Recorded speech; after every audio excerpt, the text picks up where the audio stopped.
In this video, I'm going to show you how to sort files by date in Google Drive in just a few simple clicks. This is a really useful trick if you have a lot of files and want to quickly find the most recently edited documents, photos, or uploads without wasting time scrolling through everything manually.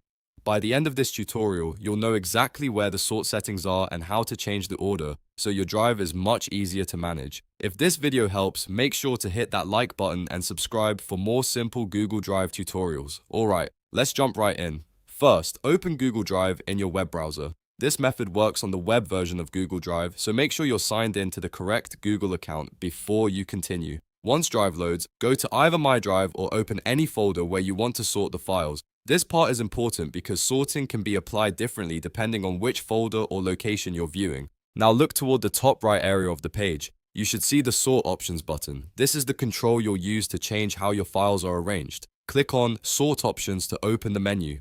When the menu appears, you'll see different ways to organize your files, including sorting by name and sorting by date. For this tutorial, we want to sort by date, so select Date Modified. As soon as you choose Date Modified, Google Drive will automatically rearrange the files in that folder based on the most recent changes. Depending on the current settings, you may see the newest files at the top or the oldest files at the top.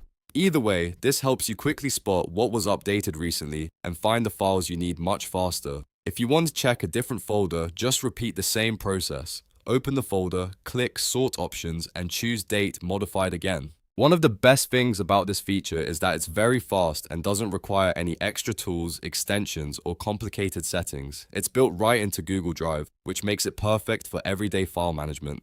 This is especially helpful if you work with shared folders, project files, school assignments, or content uploads. Instead of guessing where something went, you can use the date sort to see what changed most recently. That can save a lot of time when you're trying to stay organized or find a file you just worked on. If you don't see the layout you expect, make sure you're in the correct folder and that you're using the browser version of Drive. Some views can look slightly different depending on whether you're in list view or grid view, but the sort options are still available from the top right area. Just click the menu and choose Date Modified whenever you want to sort by date. And that's it. Your files are now sorted by date in Google Drive. It's a super simple feature, but it can make a huge difference in how quickly you find and manage your files. If this tutorial helped you out, please give it a like, subscribe to the channel, and turn on notifications so you don't miss the next easy tech guide. Thanks for watching, and I'll see you in the next video.